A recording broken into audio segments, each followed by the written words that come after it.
پیارے شاگردوں، کیا حال ہے؟ سبق سمجھ آ رہا ہے؟ میں آپ کو پڑھا رہی ہوں۔ اللہ آپ کو خوش رکھے، ہمیشہ خوشیاں دے۔ ایک مہینہ رمضان کا، قرآن کا، جو قرآن رمضان میں پڑھتا ہے قرآن پکا ہوتا ہے، کیونکہ قرآن مجید رمضان میں نازل ہوا۔ آئیے میں قرآن پاک آپ لوگوں کو پڑھاتی ہوں۔ اعوذ باللہ من الشیطان الرجیم، بسم اللہ الرحمن الرحیم۔ وَإِذْ قَتَلْتُمْ نَفْسًا فَادَّارَأْتُمْ فِيهَا وَاللَّهُ مُخْرِجٌ مَا كُنْتُمْ تَكْتُمُونَ۔ اور اور اذ منا جب قتل کیا تم نے، تو منا تم نفسن ایک جان کو، پھر ادارا تم الزام دیا تم نے، فی میں اس میں، اور اللہ مخرجن نکالنے والا، ما جو کن تم تھے تم تک تمون چھپاتے، اور یاد کرو جب تم نے ایک شخص کو قتل کر دیا اور اس کے بعد اس کا الزام ایک دوسرے پر ڈال رہے تھے، اور اللہ کو وہ راز نکال بہر کرنا تھا جو تم چھپائے ہوئے تھے۔ فَقُلْنَا اضْرِبُوهُ بِبَعْضِهَا كَذَلِكَ يُحْيِي اللَّهُ الْمَوْتَى وَيُرِيكُمْ آيَاتِهِ لَعَلَّكُمْ تَعْقِلُونَ۔ پس کہا ہم نے مارو اسے گائے کا حصہ، اسی طرح زندہ فرماتے ہیں اللہ تعالیٰ مردوں کو اور دکھاتا ہے تم کو اپنی نشانیاں تاکہ تم عقل کرو۔ فَمَنَ تو کولنا فرمایا ہم نے، اضربو مارو تم اس کو، ساتھ اس کے ایک ٹکڑا اس کا، ماند اس کے زندہ فرماتا ہے اللہ تعالیٰ مردوں کو اور دکھاتا ہے تم کو اپنی آیتیں تاکہ تم سمجھو۔ چنانچہ ہم نے کہا کہ اس مقتول کو اس گائے کے حصے سے مارو، اسی طرح اللہ مردوں کو زندہ کرتا ہے اور تمہیں اپنی قدرت کی نشانیاں دکھاتا ہے تاکہ تم سمجھو۔ یہ بنی اسرائیل میں ایک آدمی تھا، اس کو کسی نے قتل کیا، اس کا قاتل نہیں مل رہا تھا۔ اب اس آیت کی میں تشریح بتا رہی ہوں بہترین واقعہ کی صورت میں۔ تو اس کا قاتل نہیں مل رہا تھا، ساری قوم میں جھگڑا پیدا ہو گیا تھا۔ تو موسیٰ علیہ السلام اللہ سے کلام کرتے تھے، تو اللہ تعالیٰ نے موسیٰ علیہ السلام کو بتایا کہ ایک گائے ہے جو جنگل میں چھوڑ دی گئی یتیم بچے کی، جب وہ بڑا ہوا اسے ملنی تھی، وہ بڑا ہو گیا تو موسیٰ علیہ السلام کو بتایا وہ گائے، اس کو ذبح کرو، ساری جو نشانہ قرآن مجید میں بتائے گی، ذبح کر کے اس کا حصہ مارو تو مرتزن۔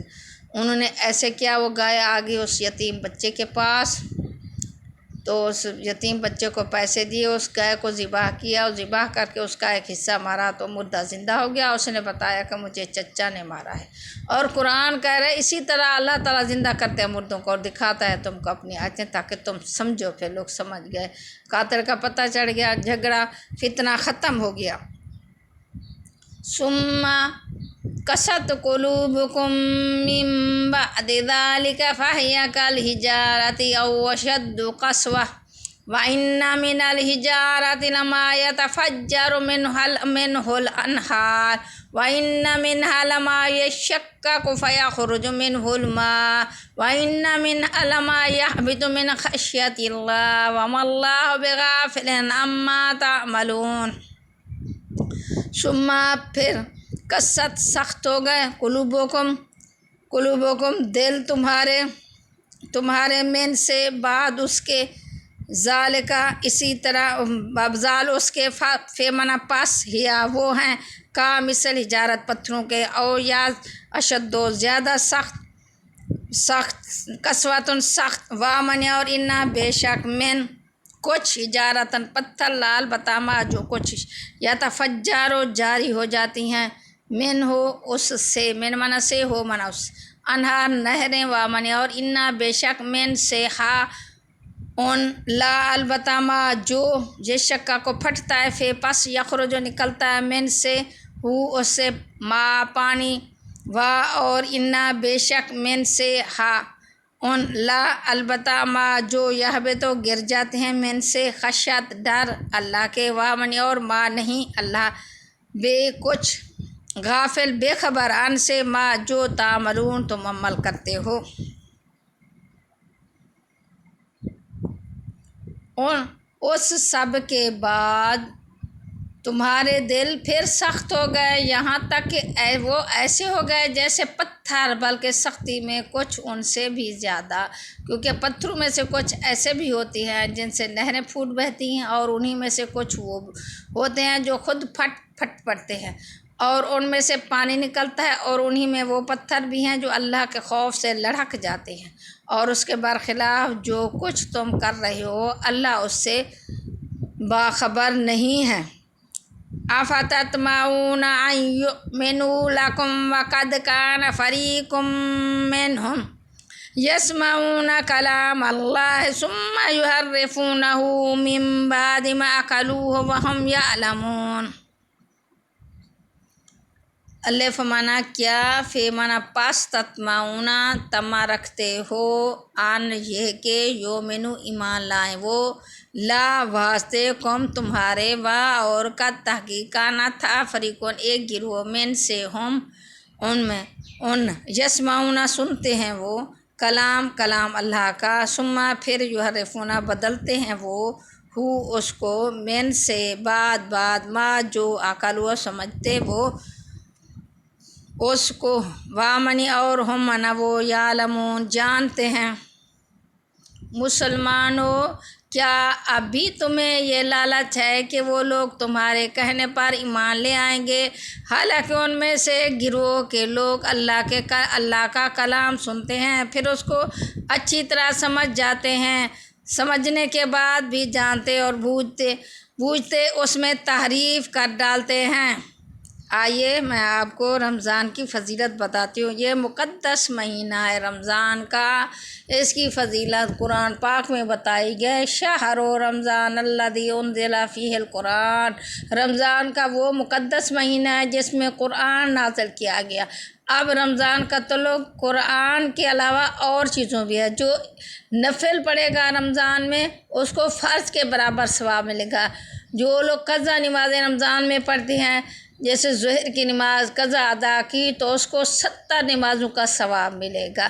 جو ایک نماز قضا کرے گا اس کو 70 نمازوں کا عذاب ملے گا۔ جو 1 روپیہ اللہ کے راستے میں خرچ کرے گا اس کو 70 روپے کا خرچ کا ثواب ملے گا۔ اس لیے کہ زکوٰۃ رمضان میں دینے سے فضیلت ہوتی ہے، رمضان میں صدقہ رمضان میں دیں زیادہ فضیلت ہے۔ یہ نیک اور مقدس مہینہ ہے، اس کی ایک ایک عبادت کی فضیلت ہے۔ یہ اللہ تعالیٰ نے بڑا مقدس مہینہ بنایا ہے، اس کے روزے سے گناہ معاف ہوتے ہیں، سحری بھی سنت ہے، سحری کے رمضان کی برکتوں کا اثر۔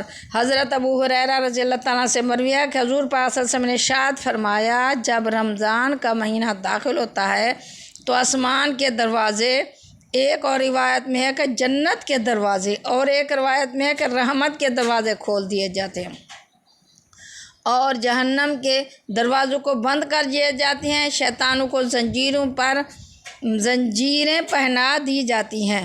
روزہ داروں کے لیے جنت کا خصوصی دروازہ۔ حضرت سہل بن سعد حضور پاک صلی اللہ علیہ وسلم کا ارشاد نقل کرتے ہیں کہ جنت کے 8 دروازے ہیں، ان میں سے ایک دروازہ ریان نامی جس میں صرف روزہ دار داخل ہوں گے۔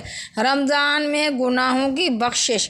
حضرت ابو ہریرہ رضی اللہ تعالیٰ عنہ سے روایت ہے کہ حضور پاک صلی اللہ علیہ وسلم نے ارشاد فرمایا جو شخص ایمان اور طلب ثواب کی نیت سے رمضان کا روزہ رکھے اس کے پچھلے گناہ بخش دیے جائیں گے۔ جو شخص ایمان اور اخلاص کے ساتھ رمضان میں عبادت کرے تو اس کے گزشتہ معاصی معاف کر دیے جاتے ہیں۔ اسی طرح جو شخص شب قدر میں ایمان اور حساب کے ساتھ مشغول عبادت رہے اس کے پچھلے گناہ معاف کر دیے جاتے ہیں۔ اب رمضان کا مہینہ ہے، اس میں روزہ بھی فرض ہے۔ جو رمضان میں روزہ نہیں رکھتا دوسرے دنوں روزہ رکھتا ہے تو ایسے جیسے اس نے سال کے روزے چھوڑے۔ اب رمضان میں روزے کا ثواب ایسا ہے جیسے سال کے روزوں کے، یہ مقدس مہینہ ہے، اس میں شیطان جکڑ دیے گیا۔ ہم اس مقدس مہینے کا احترام کرتے ہوئے قرآن سے، نماز سے لگاؤ رکھیں۔ جو ان کی نفلوں کی روٹین نہیں ہوتی وہ رمضان میں شروع کریں، اشراق پڑھیں، تہجد پڑھیں، کیونکہ سحری میں اٹھتی ہیں، ان میں دعائیں قبول ہوتی ہیں۔ اللہ سے مانگے، مانگنے والا کبھی مردود نہیں ہوتا۔ اللہ تعالیٰ سے دعائیں مانگے، استغفار کریں، قرآن کی تلاوت کی کثرت کریں، روزے کا اہتمام کریں، روزے میں فضول باتوں سے بچیں، ہم نیک عمل کریں۔ اللہ ہمیں توفیق دے۔ ربنا تقبل منا انک انت السمیع العلیم۔